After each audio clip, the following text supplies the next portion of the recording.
关于这个脱钩的问题啊，2018年6月份啊，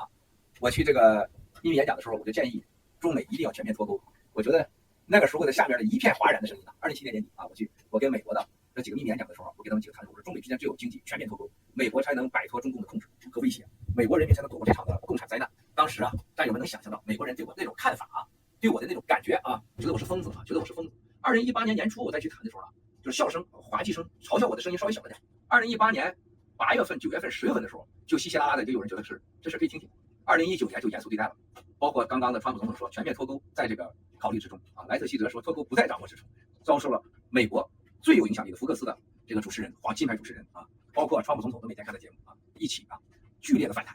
我可以告诉大家，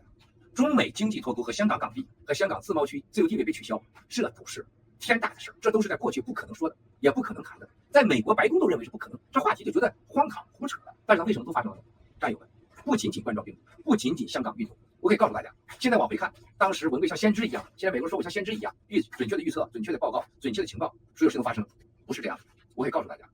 只要你真正的了解爆料革命，你真正的和共产党打过交道，你真正的了解 BGY 这个方案，你真正的了解3F 方案，你真正的共产党的就是总书记、国家副主席、安全部、情报部、军方和各所谓总理、副总理，你真的有来往，你懂他们的3F 方案的话，然后你知道18大前发生了什么事儿。你从2001年的 WTO 和奥林匹克，2006年到2007、2008，一直到2012，希望上位到反腐运动，然后是2025、2035、2040，你一带一路，然后人民币国际化，中东军事基地战略化，非洲军事基地战略化，以及南美中共化，包括在巴勒斯坦、巴基斯坦，包括对以色列的关系和2012年啊，习近平先生和他的妻子彭丽媛女士访美洛杉矶和奥巴马总统的见面。大家要记住，那是个非常的是改变历史的时刻，没人注意，那绝对是改变历史的时刻。很多内幕现在不方便说啊。我这些我会告诉大家，我本人都是直接参与者，我是直接参与者，因为这个我才知道，中美之间它只有一个现象，要么美国亡，要么共产党亡啊，不是中国亡啊，就美国完了，中国人将活在灾难中，将可能遭受一次灭顶的灾难啊，14亿人将真正的被这个纳粹化、